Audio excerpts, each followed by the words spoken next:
Did you know that between the agony of the cross and the glory of the resurrection, there exists a day wrapped in mystery and silence? A day when heaven seemed to hold its breath, when the earth waited in darkness, and when hope appeared to have died. This is Holy Saturday, the most overlooked day in the story of our salvation. While Good Friday echoes with the cries of Calvary and Easter Sunday bursts with alleluias, this silent day between them carries a profound mystery that speaks to the deepest questions of faith and human existence. Chapter 1. The World After the Cross. As Friday's darkness faded into Saturday's dawn, the world awoke to an unfamiliar emptiness. Jesus, the one who had walked among the people teaching, healing, and revealing the kingdom of God, now lay silent in a tomb. The voice that had commanded storms and raised the dead was stilled. The hands that had blessed children and broken bread were folded in death. For those who had followed him, the silence was unbearable. The disciples remained hidden behind locked doors, their hearts gripped by fear and confusion. Everything they had believed, everything they had hoped for, seemed to have ended on that dark Friday afternoon. The kingdom they expected had not come. The victory they anticipated had turned to defeat. Their master, whom they thought would restore Israel, had been executed as a criminal. The weight of disappointment pressed upon them like a stone. Mary, the mother of Jesus, carried a grief no words could express. She had stood at the foot of the cross, watching her son suffer and die. Now, in the quiet of that Saturday, she held within her heart both the memory of his birth and the reality of his death. Yet even in her sorrow, something remained. A quiet trust, hidden beneath the pain, that God's promise would not fail, though she could not yet see how. The women who had followed Jesus from Galilee prepared spices and ointments for his body. Their actions were tender and practical, born of love that continued even in death. They had witnessed his burial in haste before the Sabbath began. Now they planned to return to the tomb at first light on Sunday to complete what had been left unfinished. Their devotion did not end with his death but persisted through the darkness. Meanwhile, the religious leaders who had orchestrated his execution felt a different kind of unease. They remembered his words about rising on the third day. Though they did not believe it possible, they took precautions. A guard was posted at the tomb, and the stone was sealed. They sought to ensure that death would have the final word, not realizing that their efforts only confirmed what was about to unfold. Jerusalem itself seemed suspended between two realities. The Passover celebration continued as pilgrims filled the city, yet for those who had witnessed the crucifixion, the feast felt hollow. The lamb had been sacrificed, but not in the way anyone expected. The deliverance they celebrated in ritual had taken a form so mysterious that few could comprehend its meaning in that moment of waiting. The tomb stood silent on the outskirts of the city, a dark chamber carved from rock. Within it lay the body of Jesus, wrapped in burial cloths, surrounded by darkness and stillness. Outside, soldiers kept watch, unaware that they were guarding the threshold of the greatest mystery in human history. The stone sealed the entrance, but it could not contain what was about to happen. In this profound silence, the world waited without knowing what it was waiting for. The Sabbath rest, meant to honor God's creative work, now took on a deeper meaning.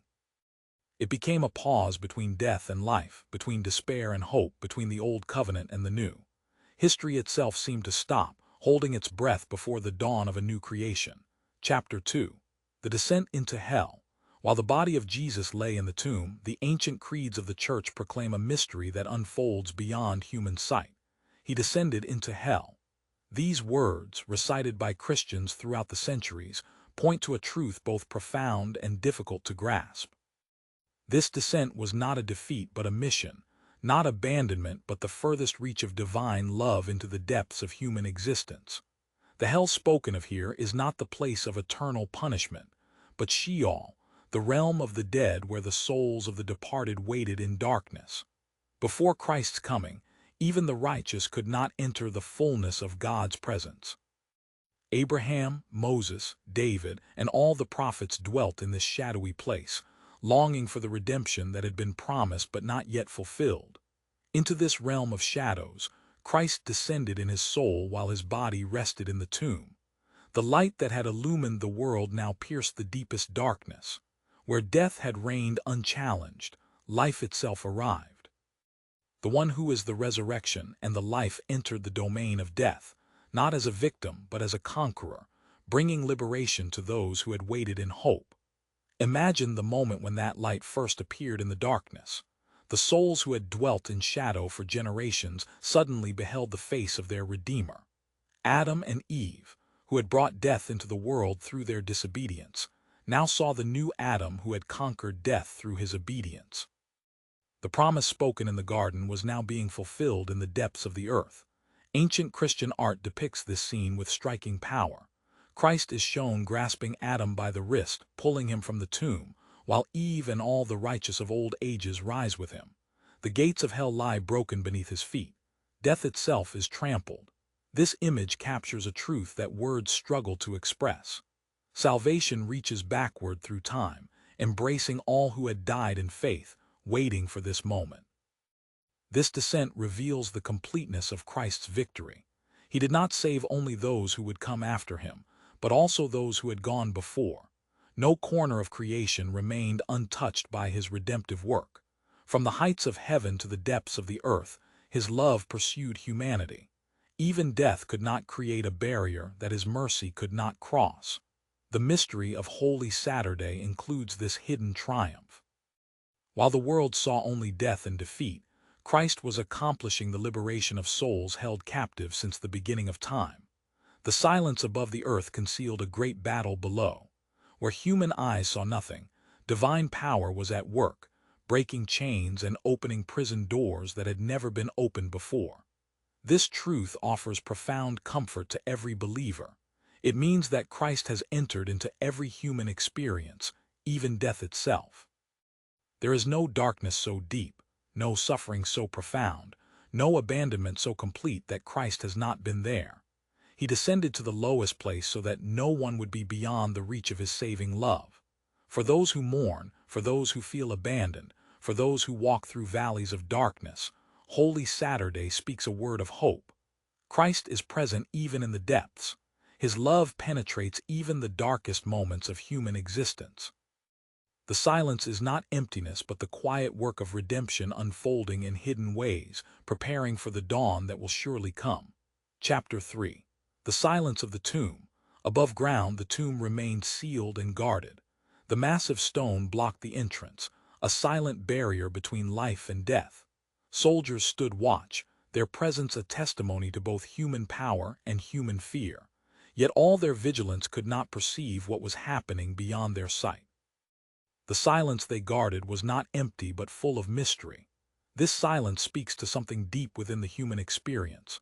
There are moments in every life when God seems absent, when prayers appear unanswered, when hope fades into darkness. Holy Saturday gives sacred space to these moments. It acknowledges that the journey of faith includes times of waiting, of not knowing, of dwelling in the space between promise and fulfillment. The disciples experienced this silence as abandonment. Their teacher was gone, their hope was buried, the future they had imagined had collapsed. In their grief, they could not see beyond the present darkness. They did not yet understand that this silence was not the end of the story, but a necessary passage toward something greater than they could imagine. Mary Magdalene and the other women felt the weight of this silence differently. Their love for Jesus did not depend on understanding or seeing immediate results. They remained faithful in the darkness, preparing to serve him even in death. Their devotion teaches us that love persists even when hope seems lost, that faithfulness continues even when the path forward is unclear. The silence of Holy Saturday challenges the modern desire for immediate answers and quick resolutions. In a world that cannot tolerate waiting, this day calls us to embrace the mystery of divine timing. God's work often unfolds in hiddenness, in quiet ways that escape our notice. The most profound transformations happen not in noise and spectacle, but in silence and stillness. Within the tomb, the body of Jesus lay in the darkness, yet this was not mere absence. The Church has always taught that even in death, Christ's divinity remained united to his humanity. The tomb became a sacred space, a place where death itself was being transformed from within. What appeared to be defeat was actually the quiet germination of new life. This image of the seed buried in the earth captures something essential about Holy Saturday. Jesus himself had spoken of the grain of wheat that must fall into the ground and die in order to bear fruit. The tomb was the dark soil where this death was taking place, hidden from sight but full of potential. What looked like an ending was actually a beginning waiting to unfold. The silence also invites us into contemplation. Unlike Good Friday's dramatic suffering or Easter Sunday's joyful celebration, Holy Saturday offers no clear emotional direction. It simply is. This emptiness creates space for deeper reflection, for sitting with mystery rather than rushing to resolution. In the silence, we learn to trust without seeing, to hope without evidence, to believe without proof. For those who have experienced loss, Holy Saturday offers sacred companionship. It says that grief is real, that absence is painful, that the time between death and new life is not to be rushed or denied. The Church does not leap from Friday to Sunday, bypassing the darkness. Instead, it pauses, honoring the reality of death and the legitimacy of sorrow. Yet even in this silence, faith whispers its quiet certainty. The stone will not remain in place forever. The darkness will not have the final word. The silence is not permanent but preparatory. Those who wait in faith, even when they cannot see or understand, will witness the fulfillment of God's promise when the appointed time arrives. Chapter 4. The Waiting of Creation. Holy Saturday is not only a human experience but a cosmic one. All creation waited in that silence, holding its breath between death and resurrection. The earth that had trembled at Christ's death now rested in stillness. The sun that had hidden its face on Friday now rose on Saturday with a light that seemed somehow different, as if nature itself sensed that something was about to change. St. Paul writes that creation groans in labor pains, waiting for redemption. On Holy Saturday, this groaning reached its deepest point. The curse that had entered the world through sin, affecting not only humanity but all of nature, was being addressed at its root. In the tomb, the new creation was gestating, preparing to burst forth and renew all things. The animals, the plants, the very stones of the earth participated in this waiting. When Christ died, the veil of the temple was torn, rocks split and tombs opened. Creation responded to the death of its creator with signs and wonders. Now, in the silence of Saturday, nature waited to see what would come next, as if the whole world paused in anticipation. This cosmic dimension reminds us that salvation is not merely personal or even communal, but universal. Christ came to restore all things, to reconcile all creation to God. The redemption accomplished through his death and resurrection extends beyond human souls to embrace the entire created order. Nothing falls outside the scope of his saving work. The darkness of the tomb mirrors the darkness that covered the earth at creation before God spoke light into being. Now in another tomb, another kind of darkness prevailed. But just as the first darkness gave way to the light of creation, this darkness would give way to the light of new creation. The pattern of death and resurrection, of darkness and light, runs through all of God's work. In Jewish tradition, the Sabbath rest recalls God's rest after the work of creation. On Holy Saturday, which fell on the Jewish Sabbath, Christ rested from his work of redemption. Just as God rested after making the world, Christ rested after remaking it. The silence of the tomb became a Sabbath rest, a pause before the dawn of the eighth day, the day of new creation. This connection between creation and redemption reveals that God's work is one continuous story. The God who brought order from chaos, light from darkness, and life from nothing is the same God who brings resurrection from death. Holy Saturday stands at the hinge point between the old creation, marred by sin and death, and the new creation, transformed by grace and life. The waiting of creation teaches patience and trust. Seeds do not sprout the moment they are planted. Seasons do not change according to human schedules. Growth happens in hidden ways, in darkness and silence, following rhythms established by the Creator. Holy Saturday reminds us that God's timing is perfect, even when it requires us to wait in uncertainty. For those who care for creation, who work for justice, who labor for the healing of the world, Holy Saturday offers both realism and hope. The work of transformation is real and necessary, but it unfolds according to divine wisdom, not human impatience. The silence is not inactivity but the deep work of God preparing to bring forth new life in ways beyond our imagination. As Saturday drew toward evening, creation continued its vigil. The sun would set again and darkness would cover the earth once more. But this darkness was different from all that had come before. It was the darkness just before dawn, the final night before the morning that would change everything. Creation waited, and in its waiting hope quietly grew. Chapter 5. The Faith of Mary. Among all who waited through Holy Saturday, one figure stands out in quiet radiance.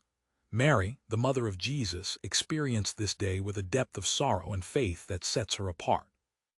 She had witnessed her son's brutal execution, stood at the foot of the cross, and received his lifeless body in her arms. Now she waited in a darkness that only a mother's heart could fully know. Yet within her grief, Mary carried something that the disciples had lost. She remembered. She remembered the angel's message at the Annunciation, the promise that her son would reign forever. She remembered Simeon's prophecy that a sword would pierce her own soul.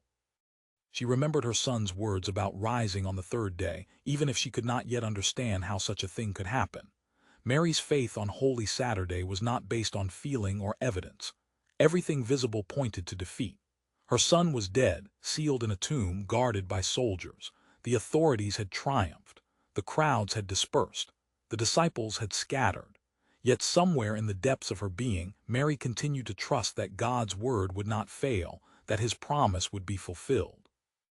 This faith in darkness is perhaps the purest form of faith. When all external supports are removed, when circumstances contradict every hope, when the future appears closed, faith either collapses or deepens into something more profound. Mary's faith deepened. She did not understand, but she trusted. She could not see, but she believed. She walked in darkness, but she did not despair. The Church has always seen Mary as the perfect disciple, the model of faith for all believers. Nowhere is this more evident than on Holy Saturday. While others doubted, she believed. While others despaired, she hoped. While others saw only death, she continued to trust in life. Her faith became a light in the darkness, a quiet witness to the power of trust when all seems lost. Mary's waiting was not passive resignation but active hope. She did not simply endure the hours but filled them with prayer and trust. Her heart, pierced by sorrow, remained open to God. Her mind, unable to comprehend the mystery, rested in divine wisdom. Her will, aligned with God's purpose, continued to say yes even in the darkest moment. In every age, believers face their own Holy Saturdays, moments when God seems absent, when prayers appear unanswered, when faith is tested by circumstances that contradict every promise. In these times, Mary stands as a companion and guide. Her example teaches us that faith is not the absence of sorrow, but the presence of trust within sorrow. Mary's faith also reveals the importance of memory in sustaining hope. She remembered what God had done, what he had promised, who her son truly was. This remembering anchored her when the present moment threatened to overwhelm. Memory becomes a source of strength, connecting us to God's faithfulness in the past and opening us to his promises for the future. The silence that surrounded Mary on Holy Saturday was not empty but full. Full of prayer, full of trust, full of love that death could not destroy. She did not need to speak or act. Her very presence, her quiet faithfulness, her unwavering trust spoke more powerfully than words. In the darkness, she became a living flame of faith. As Saturday's hours passed, Mary continued her vigil. She did not know when or how God would act, but she knew that he would. Her faith did not demand immediate answers or visible signs. It rested in the character of God, in his faithfulness, in his love. And in that rest she found a peace that the world could not give or take away. Chapter 6. The Liturgy of Holy Saturday. The Church's celebration of Holy Saturday reflects the unique character of this day. Unlike other days in the liturgical year, there is no Mass celebrated during the daylight hours. The altar remains bare, stripped of its cloths and decorations. The tabernacle stands empty, its door open. This emptiness is not neglect but a powerful sign of Christ's absence in death. The silence in the church building mirrors the silence of the tomb. The faithful who enter find a space that invites contemplation rather than activity. There are no bells, no alleluias, no festive songs. The atmosphere is one of waiting, of quiet reflection, of standing at the threshold between death and life. This liturgical silence creates space for the mystery to speak. Throughout the day, many churches remain open for prayer and adoration. The faithful come to sit in silence, to keep vigil, to wait with Mary and the disciples. This practice of presence, of simply being there without agenda or program, teaches a form of prayer that modern life rarely allows. It is the prayer of accompaniment, of staying with Christ in his death. Some communities practice the tradition of praying the office of readings, which includes ancient homilies about Christ's descent to the dead. These texts, rich in imagery and theology, help the faithful enter more deeply into the mystery of what Christ accomplished while his body lay in the tomb. They speak of his victory over death, his liberation of the righteous, his conquest of the powers of darkness. As evening approaches, the church prepares for the Easter Vigil, the most solemn and beautiful liturgy of the entire year. This preparation is careful and deliberate. The Paschal candle is prepared, ready to be lit from the new fire. The baptismal font is cleaned and filled, waiting to receive those who will be reborn in Christ. Everything is made ready for the celebration of resurrection. The Easter Vigil itself begins in darkness, echoing the darkness of creation before God spoke light into being, and the darkness of the tomb before Christ rose. A fire is kindled outside the church blessed, and from it the Paschal candle is lit. This single flame, representing the light of Christ, is carried into the dark church as the assembly sings, "Light of Christ." The Exultet, the great Easter proclamation, is then sung. This ancient hymn celebrates the holy night when Christ broke the chains of death and rose victorious from the grave. It connects the resurrection to the whole story of salvation, from creation through the Exodus to this moment of ultimate deliverance. The song transforms the darkness into a space of wonder and joy. Following the Exultet, the liturgy of the Word unfolds with unusual length and richness. 7 readings from the Old Testament trace the history of salvation, showing how everything pointed toward this moment. Creation, the sacrifice of Isaac, the crossing of the Red Sea, the words of the prophets, all find their fulfillment in Christ's resurrection. Past and present unite in this sacred night. Then comes the moment of transformation. The Gloria is sung for the first time since before Lent began. Bells ring, lights blaze, flowers appear, and the church erupts in joy. The silence of Holy Saturday gives way to the celebration of Easter. Death has been swallowed up in victory. The stone has been rolled away. Christ is risen, and nothing will ever be the same. For those being baptized, this night marks their passage from death to life. They are plunged into the waters, dying with Christ and rising with him to new life. They emerge from the font as new creations, clothed in white garments, bearing lit candles, ready to live as children of the light. Their baptism makes visible the invisible reality that all believers share. The liturgy of Holy Saturday, from the silent waiting of the day through the glorious celebration of the Vigil, captures the full arc of the Paschal mystery. It does not rush from death to life, but honors the necessary passage through darkness. It teaches that resurrection comes not by avoiding death, but by passing through it, trusting that God's love is stronger than the grave. Chapter 7. Holy Saturday and the Modern Soul. In many ways, Holy Saturday speaks with particular power to the modern experience. We live in an age often described as one of absence, where many people feel that God is silent or distant. The certainties of previous generations have crumbled. Traditional structures of meaning have collapsed. Many walk through life with a sense that something essential is missing, though they cannot name what it is. This experience of absence, of waiting in darkness, of not knowing, mirrors the disciples' experience on Holy Saturday. They too lived in a time when old certainties had been shattered. The future they expected had not materialized. The one they trusted had died. They found themselves in a space of radical uncertainty, unable to see the way forward, suspended between a past that was gone and a future that had not yet arrived. For those who struggle with doubt, Holy Saturday offers validation rather than condemnation. It acknowledges that faith sometimes means walking in darkness, that trust does not always come with clear vision, that hope can persist even when circumstances seem hopeless. The silence of this day creates space for honest questions and authentic struggle. Many people today experience what spiritual writers call the dark night of the soul, a time when God seems absent, when prayer feels empty, when faith that once brought comfort now brings only questions.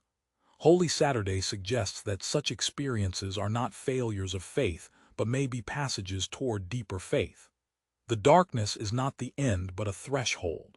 The modern emphasis on productivity and constant activity makes Holy Saturday's silence particularly challenging and necessary.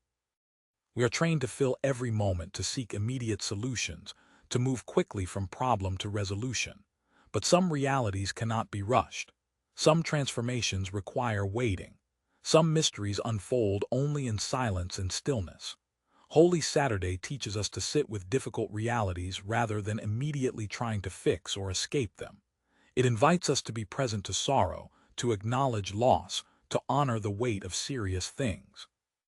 In a culture that often avoids pain and denies death, this day offers a different wisdom. It says that facing darkness honestly is part of the path to light. For those who have experienced trauma, grief, or profound loss, Holy Saturday provides sacred companionship. It does not offer easy answers or quick comfort. Instead, it sits in the darkness alongside those who suffer. It says that Christ himself entered into death, that he knows what it means to be abandoned, that no human experience falls outside his redemptive love. The day also speaks to communities and nations experiencing collective trauma or transition. When old structures collapse and new ones have not yet emerged, when the familiar world dies and the new world has not yet been born, societies pass through their own Holy Saturday. The silence and waiting are not signs of failure but necessary passages in the process of transformation. Yet Holy Saturday also carries a promise. The silence is not permanent. The darkness is not ultimate. The tomb will not remain sealed. For those who wait in faith, even when they cannot see or understand, resurrection awaits. The promise is certain, even if the timing remains hidden. God's word will be fulfilled, even if not according to human schedules or expectations. This hope is not based on optimism or positive thinking, but on the character of God revealed in Jesus Christ. The same God who raised Jesus from the dead continues to work in history and in individual lives. Where death seems to reign, God is preparing new life. Where darkness appears total, God is kindling light. Where silence suggests absence, God is present in hidden ways. Holy Saturday invites modern people to embrace mystery rather than demanding immediate clarity. It calls us to trust when we cannot see, to hope when circumstances suggest despair, to believe that God is at work even when we perceive no evidence. This countercultural stance challenges the spirit of the age but offers a wisdom desperately needed. Chapter 8. The Threshold of New Life. As Holy Saturday draws toward its close, the silence begins to shift. Something is stirring in the depths.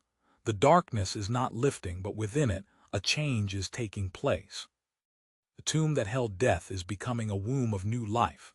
What appeared to be an ending is revealed as a beginning. The silence is pregnant with possibility. This threshold moment captures something essential about all spiritual transformation. New life does not simply replace old life. Rather, the old must die so that the new can emerge. The seed must break open in the dark soil. The caterpillar must dissolve in the cocoon. Death and resurrection are not separate events but two aspects of one mystery. For those who seek to follow Christ, Holy Saturday teaches that the path to resurrection leads through the tomb. There is no way to bypass death and still experience true life. The ego must die so that the true self can emerge. Old patterns must be released so that new ways can be embraced. What we cling to must be surrendered so that we can receive what God desires to give. This dying is rarely dramatic or sudden. More often, it unfolds slowly, in small deaths that prepare us for larger transformations. Each act of letting go, each surrender of control, each acceptance of limitation participates in the mystery of Holy Saturday. We learn to trust that what dies in us is not our true life, but only what prevents us from living fully. The darkness of the tomb is not punishment but protection. Seeds must germinate in darkness. New life must develop hidden from sight. The work of transformation happens in hiddenness, away from the glare of attention and the pressure of expectations. Holy Saturday honors this necessary hiddenness, this sacred privacy where God works in ways we cannot observe or control. Yet the darkness is temporary. It serves a purpose but does not last forever. The tomb is a place of passage, not a permanent dwelling. Those who enter it in faith will emerge transformed. The silence will give way to song. The sorrow will turn to joy. The death will blossom into life more abundant than anything that came before. As the hours of Saturday pass, anticipation builds. The faithful who have kept vigil through the day now prepare to welcome the light.